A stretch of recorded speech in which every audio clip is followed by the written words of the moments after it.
একদিকে চলছে তদন্ত, অন্যদিকে প্রতিবাদ। স্বাস্থ্য ভবনে শুদ্ধি অভিযানের দাবিতে আন্দোলন চালাচ্ছেন জুনিয়র চিকিৎসকরা। দাবির প্রেক্ষিতে রাজ্যের বিভিন্ন মেডিকেলে শুদ্ধি অভিযানে নেমেছেন সিনিয়র চিকিৎসকরাও।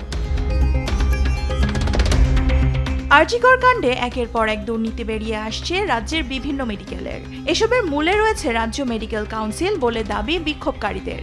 এই কাউন্সিলে দুর্নীতিবাদ সব শীর্ষ কর্মকর্তাদের সরিয়ে নতুন কমিটি গঠনের দাবি তুলেছেন সিনিয়র চিকিৎসকরা। ওয়েস্ট বেঙ্গল মেডিকেল কাউন্সিল আজকে পশ্চিমবাংলার স্বাস্থ্যক্ষেত্রে যাবতীয় যা কিছু দুষ্কৃতি কর্ম হচ্ছে তার আতুর ঘর।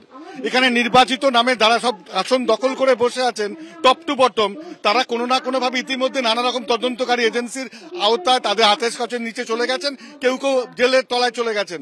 আগামী কাল পরশু দেখবেন আরো কেউ কেউ হয়তো জেলে যাবেন। আমরা এখনো বিশ্বাস করি পশ্চিমবাংলার স্বাস্থ্যক্ষেত্রের যাবতীয় দুর্নীতির উৎসস্থল হচ্ছে এই ওয়েস্ট বেঙ্গল মেডিকেল কাউন্সিল। এরই মধ্যে দুর্নীতি মামলায় গ্রেফতারকৃত আরজিকরের সাবেক অধ্যক্ষ সন্দীপ ঘোষের মেডিকেল লাইসেন্স বাতিল করেছে রাজ্য মেডিকেল কাউন্সিল। এ নিয়ে সন্তোষ প্রকাশ করেছেন চিকিৎসকরা। সন্দীপ ঘোষের রেজিস্ট্রেশন বাতিল হওয়ার পথে এবার এই জিনিসটা অবশ্যই আমরা পজিটিভ ভাবে নিচ্ছি। এতদিন তিনি কলেজে প্রায় 2021 সাল থেকে দুর্নীতি করে আসছেন, তো তার এটা হওয়াই উচিত ছিল। হ্যাঁ, সন্দীপ ঘোষের registration, doctor Sandip Ghosh ex principal RG Kar, ওনার রেজিস্ট্রেশন মানে ওনার চিকিৎসক হিসেবে যে রেজিস্ট্রেশন, সেই রেজিস্ট্রেশন বাতিল করা হয়েছে। এবং এটা আমরা আমাদের নিয়ম অনুযায়ী যেটা গেজেট নোটিফিকেশন করা হয় তার পদ্ধতির জন্যও গেজেট নোটিফিকেশনের জন্য পাঠিয়ে দেওয়া হয়েছে। ফলে জুনিয়র চিকিৎসকদের যে একটি অত্যন্ত গুরুত্বপূর্ণ দাবি ছিল, যে দাবিটার সঙ্গে আমরা 100% সহমত, সেই মর্মে আমরা কাজ করেছি।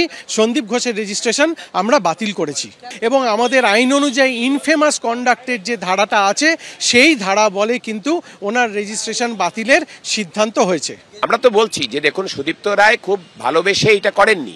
তিনি তার সদিচ্ছা দেখিয়ে সন্দীপ ঘোষের রেজিস্ট্রেশন খেয়ে নেওয়ার ব্যাপারটা করেননি। আমরা জয়েন্ট প্ল্যাটফর্ম অফ ডক্টরসকে ন্যাশনাল মেডিকেল কমিশনে দিল্লির অফিসে গিয়ে চিঠি দিয়ে এসেছি এবং হচ্ছে যে তার ভিত্তিতে ন্যাশনাল মেডিকেল কমিশন জানতে চায় ওয়েস্ট বেঙ্গল মেডিকেল কাউন্সিলের কাছে যে এখনো কেন সন্দীপ ঘোষের রেজিস্ট্রেশন রিমুভ করা হয়নি।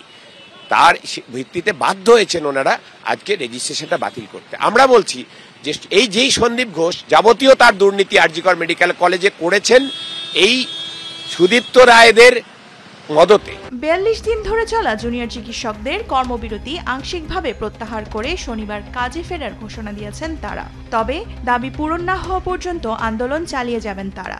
আমরা ডিএমই ডিএইচএস কে এখান থেকে অপসারিত করতে পেরেছি, কিন্তু মনে রাখতে হবে এখনো স্বাস্থ্য দুর্নীতির একদম মাথায় যে বসে আছেন প্রিন্সিপাল হেলথ সেক্রেটারি, তিনি এখনো বসে আছেন। মাননীয় মুখ্যমন্ত্রী বলেছেন যে সময় লাগবে, আমরা সেই সময়ের অপেক্ষায় রয়েছি। সুপ্রিম কোর্টে এই নিয়ে লিগ্যাল ফাইট কিন্তু আমাদের চলবে। আগামী 27 সেপ্টেম্বর সুপ্রিম কোর্টে এই মামলার পঞ্চম শুনানির তারিখ ধার্য করা হয়েছে। এখন সেদিকেই নজর রাজ্যবাসীর। দেওয়ান মুবাশশিরা হোসেন, নিউজ ডেস্ক, দেশ টিভি।